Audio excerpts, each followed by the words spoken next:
Welcome to the Mountain Valley News Pigskin Preview. I'm Monk Blevins. This is Logan Wright, and we're back with you this week to talk a little high school football. This is our playoff edition. We're in the second round, Logan. We started out with 7 teams last week, and we're down to 2 this week. So what's your thoughts on the way the region or the games have went? Well, we had a good bit of surprising losses, and like you said, we went from 7 teams to go watch and potentially scout and look at to down to 2 from this region, which is kind of heartbreaking. But we know a lot of these teams have had great years, and they just couldn't quite get over the hump in the playoffs. Yeah, I was a little surprised, when we were just talking about having 7 teams in, I felt like maybe we could get 4 into the second round, but that didn't happen. Plainview traveled down to Oakman, and I felt like Plainview might get a win there. But, Oakman came out and played a good game, and my understanding, Plainview's defense didn't play quite as well as they've been playing all year, and they lost that game 37-19. Fort Payne, probably the one that surprised me most, and, this Fort Payne team lost to Briarwood Christian. I tell you what, Fort Payne led most of that football game, and, of course, I know they had a couple of injuries on their offensive line. The Hogan kid was hurt, and another guy, and from what I understand, they got where they couldn't run the ball after that. So, but Fort Payne had a great season, and I tell you, Desmond Turner, he's a great running back, and I want to congratulate him on a great season, and Coach Ellis on a great season also. They had a great year, and it's unfortunate that you have to, somebody has to lose, and congratulate Plainview again. We talked about them. They started out 0-3, and they reeled off 6 straight wins to make it into the playoffs. They won when they had to win, which is a really good thing. So congratulations to Coach Goodwin and the Plainview Bears on a good season, and I know they're looking forward already to next year, and they'll start working hard on that. We had Valley Head had to travel to Wadley. And man, I tell you, when you have to travel that far and play the number one team in the region, I tell you that's tough. And Valley Head took a tough loss. Wadley beat them 50-0. And but I'm gonna tell you what, Coach Graham has done a great job with Valley Head this year, and they were in a rebuilding year really, and they were the 2-time defending region champs in that area, and really, they lost their coach, and Coach Graham comes in, and So, I congratulate them on the season just to make it to the playoffs, and I know he'll work hard with them this year, and they'll improve. And then we had the Collinsville Panthers. They traveled to Randolph County, and I'll tell you what, that was, Randolph is always good, and I'll tell you, they've got a kid, I'm trying to think of his name, Hannah is his last name. And, man, you talk about a great running back. He had 146 yards, 4 touchdowns, 2 rushing, and he also had 2 pick sixes. And that was all in the first half. He didn't play the second half. So, I'll tell you, they ran into a tough team, and, they lost that game. It was 70-7. Of course, Collinsville had some players get hurt. Dallas Reed was hurt in the game. Grant Jones did not play in the game, and then also they lost one of their offensive linemen. But I tell you, Ernie Willingham's done a great job this year, and I want to congratulate them too on a great season. And then we got the Geraldine Bulldogs. They traveled to Winfield, yeah, and and actually that could have been a pretty good game. Winfield, of course, was the region champs, and they beat Geraldine, but Geraldine's had a great season this year, and I want to congratulate them on the great job they did. But we're down to 2 now. We got the Fife Red Devils, and we got the North Sand Mountain Bisons. And, I tell you, this North Sand Mountain team, again, I think they're probably my surprise team of the year. And what a job, Jeff Monroe has done with this Bison team. So what's your thoughts on North Sand Mountain and where they're at to this point? North Sand Mountain's had a great season. I always call them the Cinderella story. I know a lot of times you can go back and look at the paper. A lot of people weren't picking them, and they surprised a lot of people, and they're in the second round, and I don't believe anybody would have said they would make it this far at the start of the season. If you asked us preseason, nobody would have guessed that. Absolutely. They defeated Susan Moore 27-13 last week, and I tell you, they just keep finding ways to win. And, but I tell you what, man, they've got a tough road ahead of them this week. They'll be facing the defending state champ Madison Academy, and boy, I tell you what, that's going to be a tough task for them. And you know, they come in. Madison Academy comes in. They're averaging about 38 points a game and giving up about 14 points a game. So, what's your thoughts on what would North Sand Mountain have to do to have a chance to win this game? Usually it's not going to be a good night when you play Madacad. They're probably, I would say, they're the best football team in the state of Alabama. They're definitely up there with top 3 programs. I mean, you rank them up there with Hoover. Their coach up there has built a dynasty, and you look at them year after year, they continue to progress, and they continue to win the big games and get more rings. But I don't want to count North Sand out, because I don't believe that North Sand is a team you can count out. Just if you go back and look at the seasons, there's a lot of times when nobody thought they were going to win, and they came out with a win. Nobody thought they were going to make it to the second round. So who knows? Maybe North Sand goes and pulls the big upset at Madison Academy. Oh, absolutely. You know, this North Sand Mountain team, I was just looking at some stats today, and, the quarterback, Eric George, man, he has had a great season, and he does it all for North Sand Mountain. You know, he is he's passed for 866 yards on the season. He's rushed for 748 yards on the season. He's had 5 interceptions and returned 2 of those for touchdowns. And so, this kid is a good football player. And, they can't afford to get him hurt. Right off the bat, they have got to keep him healthy for this game. But, I'll tell you, this team, they find ways to win. They're averaging 19 points and giving up 14 points a game. In the second round. Yeah, in the second round. And, it's their defense plays well, and you watch them and you think, sometimes you watch them and you think, well, I can't even really figure out how they win. But they just continue to find ways to win. So who knows? You never know. I do know Madison Academy, they've got probably one of the top players in the state of Alabama, and the Miller kid that's running back. He's 6 foot and weighs about 220 pounds. So every college wants him. Yeah, I think right now, if I'm not mistaken, he has committed to Auburn, I believe. He's going to go play with Kerryon Johnson. Absolutely, and I tell you that 220-pound running back is going to be tough to stop. But I tell you this again. Coach Monroe has done a great job. North Sand Mountain's setting at 7-4. Of course, Madison Academy's 10-1, and they took a tough loss at the beginning of the season. They lost to Leeds, which is probably one of the top teams in 4A, and. But they defeated Weaver last week, 56-21. But I'll tell you this game, I don't know. It's going to be a tough night for North Sand Mountain if they can't move the ball. If they can't get, if this George kid, if he can get out on the corners and run the ball some and maybe open up the passing game a little bit, they might have a chance. But the defense. Tell you, they've got a tough task ahead of them. He's a great running back over there, Madison absolutely. Academy. And this Madison Academy team, they've defeated some great teams. I was just looking in their region, and the region they have is not an easy region. Yeah, they definitely don't have an off week in that region. They had to play Lauderdale County. Lauderdale County finished 6-1 in that region. Of course, they lost to Madison Academy. They had Colbert counties in that region, and they were 5-2. Lexington was 4-3. Sheffield was 3-4. Colbert Heights was 2-5. So they're in a tough region. You start hearing all these names, you think, man, most of these teams you hear them in the playoffs every year. So North Sand Mountain has got their hands full this week with Madison Academy, and they're just going to have to really suck it up, and hopefully they can find a way to defeat Madison Academy. But it's going to be a tough night, Again, I congratulate them on the season they've had so far, but, and who knows, we'll see how that goes this week. Our next other game we've got the, Fife, and they'll be traveling over to Red Bay, and man, Fife put a whipping on Lafayette last week, 50-15, and, and one of the stats that really stuck out to me, of course, Fife is 10-1, and that's the 12th time in the last 15 years that Fife has won 10 or more games. Yeah. 12 out of 15 years. I'm telling you, Coach Paul Benefield has, and I had one of my friends tell me, he said he has built a dynasty, and I think you're exactly right. I'll tell you, this Fife team,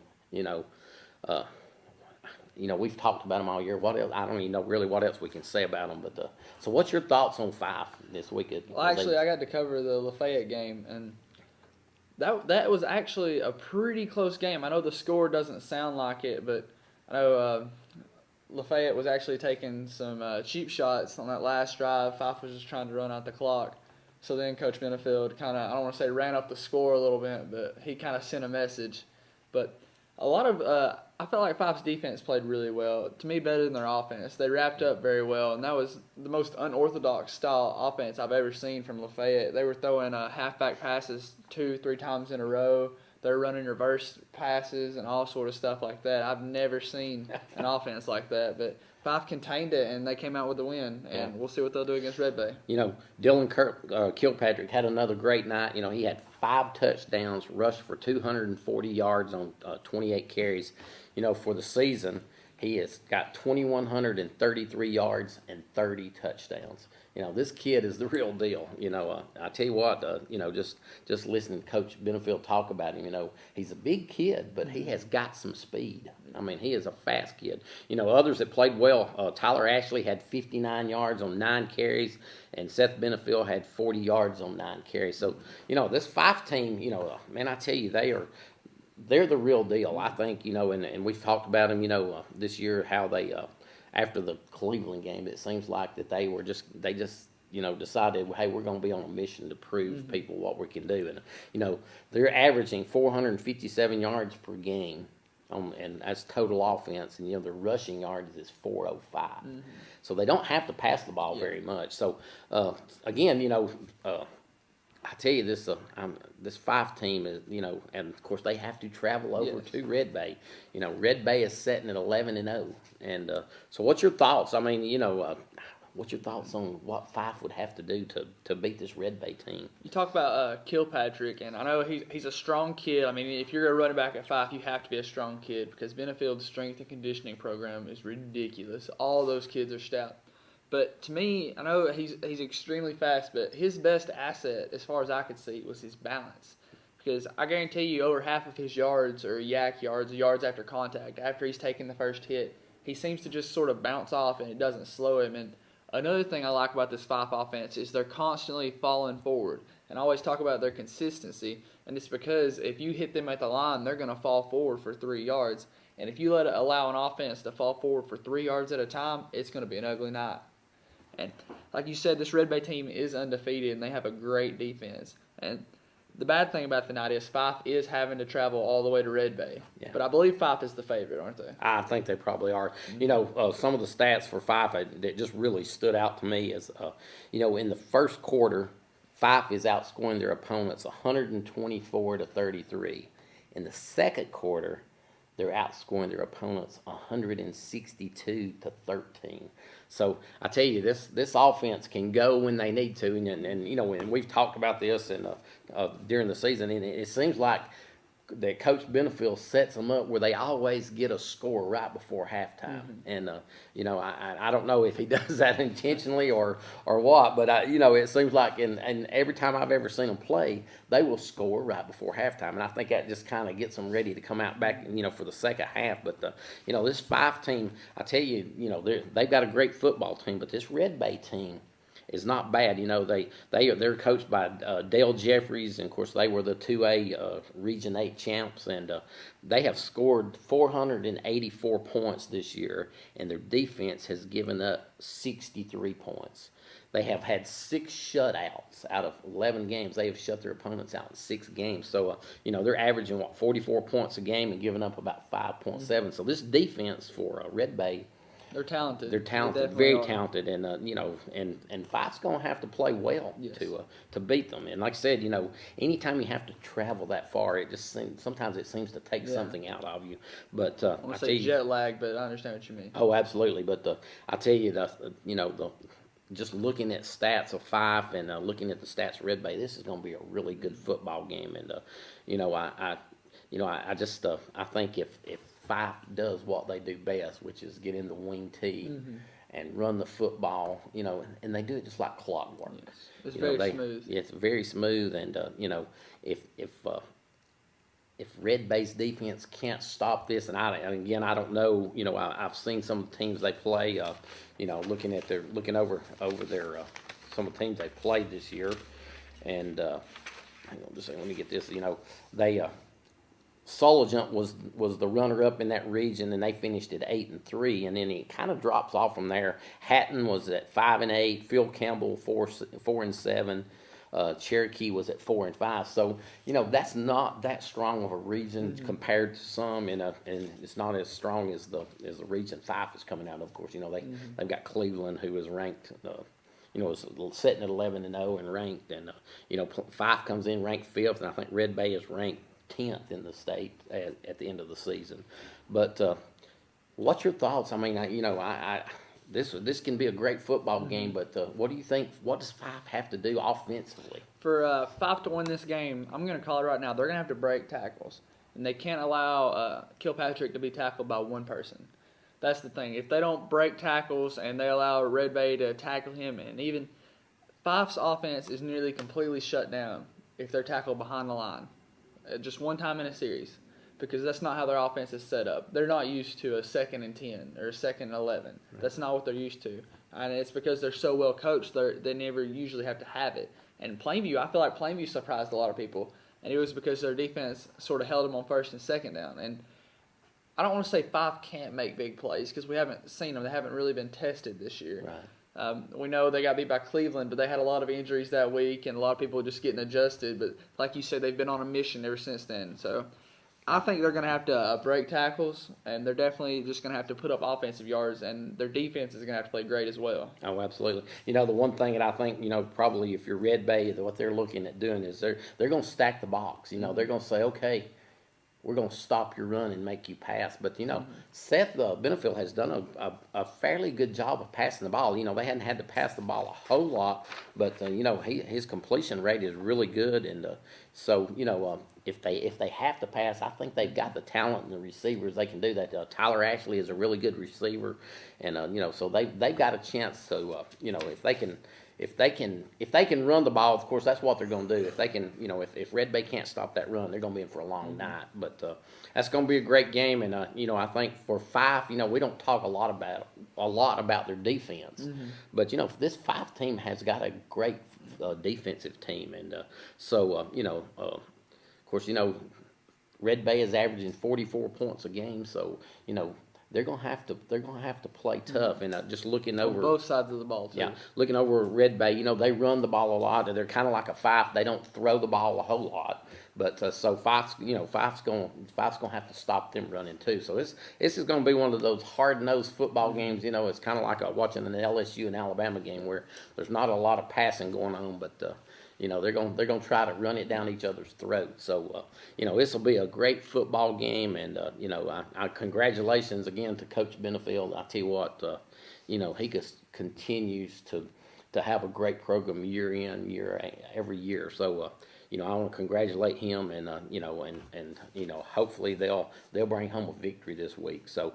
Again, I tell you what, it's gonna be a great season or a great week this week, and hopefully we have 2 more winners this week, and I'm looking forward to it.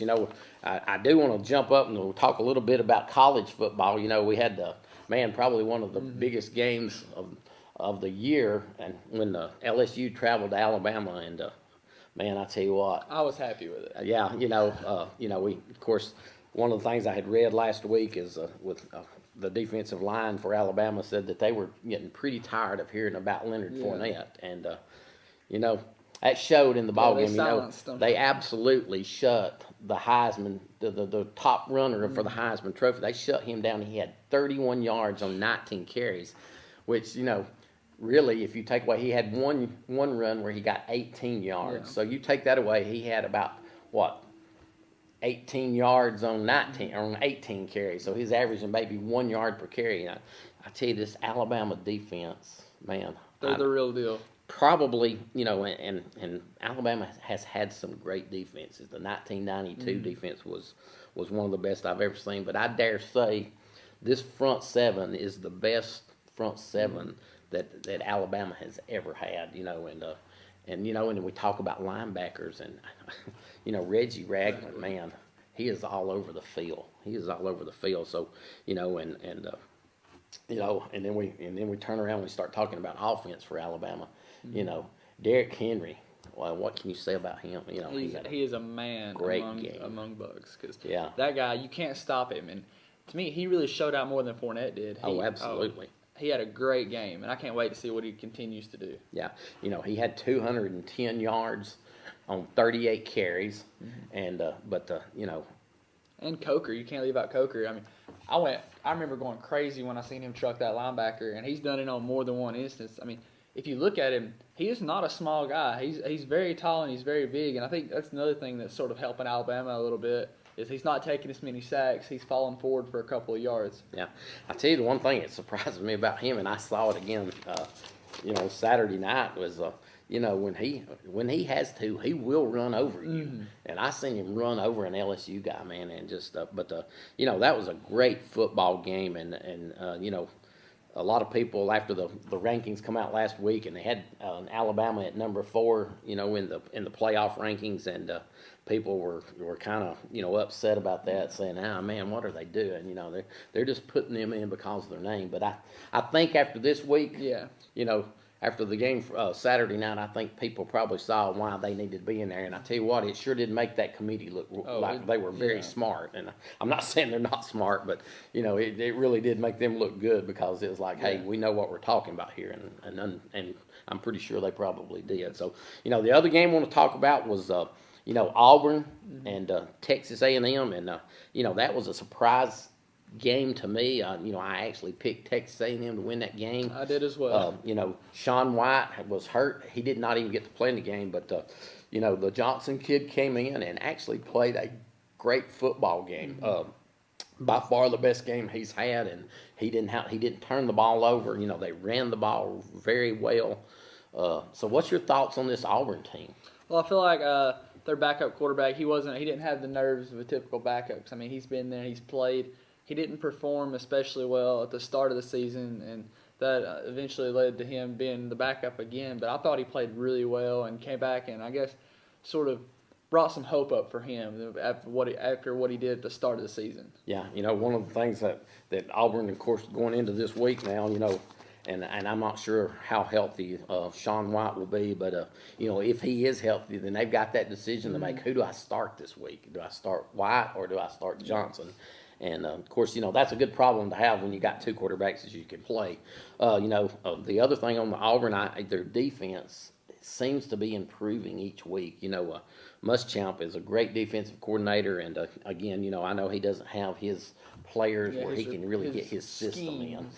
And but he's taken what he has been dealt and is doing a pretty good job with it over the last couple of weeks. So, you know, I know Auburn, you know, they got a tough task ahead of them this week. You know, Georgia will be coming into town, and, you know, Georgia played well last week, and, you know, as they seem to be, their defense seemed to play a lot better last week. So that's going to be a great matchup, you know, and, of course, Alabama, you know, they're going to be traveling over to Mississippi State, and, you know, this is one of those games that kind of scares you, you know, after coming off of a big win like the LSU game. And so what's your thoughts? What does Alabama need to do this week to win? I think they're going to have to prepare for this game. I think they're going to have to – they should have already celebrated the big LSU win. I mean, hats off to them. They played great. They did what they needed to do to win the ball game, and they did, and they won it by a huge margin. But I think they're definitely going to have to prepare for this game. It's an SEC game, and like you say, there's not ever a bye week in the SEC. You have to prepare each week. Look at Ole Miss. That can't happen again if they want to find themselves in a playoff spot this year. Yeah. You know, the one thing, Mississippi State, you know, they got Dak Prescott, their quarterback, and, man, he is a great athlete. He can throw the ball and he can run the ball. You know, they don't have that great running back like they've had in the past couple of years, but Prescott can run the football. You know, I think he's averaging about 6 yards a carry, and, you know, he's passed for, you know, I think he's averaging 175, 200 yards a game passing. And, you know, with the one weak spot probably for Mississippi State, I know it's on their defense. You know, they're giving up about 180 yards to 200 yards in rushing defense. You don't want to do that with a Derrick Henry. You know, with a Derrick Henry, that could be a long day for him because, you know, this guy's not going to be easy to stop. But, you know, the thing you worry about with this Alabama game is coming off the big win. Can they get themselves mentally prepared for this week. So that that's going to be a great football game, and I'm excited about football season, and it's kind of winding down. We don't know about next week. Like I said, we've got 2 teams left in the playoffs, and hopefully we get to come back next week and do another show, and I feel pretty good about the Fife game, even though I think this Red Bay team may be better than some people think they are. So we've talked about our games now, and it's time for us to pick them, and it's going to be a little different this week. We got a lot of college games on the picking sheet this week, so we'll just go ahead and start from the top there. We got Fife going to Red Bay. Who you got in this one? I'm going to upset a lot of people, but I'm picking Red Bay. Oh, okay. This was a tough pick for me. After I didn't know a lot about Red Bay, and I just started pulling up some stats and looking at them, and after looking at their defense, only giving up 63 points in 6 shutouts, I'm thinking, this is not a bad Red Bay team, but I don't know how strong that region really is by just looking at the records. So I'm going out. I'm picking the Fife Red Devils to make it to round 3. I'm going with Fife. Our next game, and we got North Sand Mountain. They'll be traveling over to Madison Academy. Who you got in this one? Well, I heard some stuff about Matt Acad. They actually have a couple of injuries in some of their starters, but as we know about Madison Academy, one guy goes down, the next guy is just as good or better. Yeah. So I'm going to have to go with Madison Academy. Yeah, I'm going with Madison Academy. Man, I would love nothing more than for North Sand Mountain to upset Madison Academy. How big of a game would that be, if they could pull that off? But, again, North Sand Mountain's had a great season.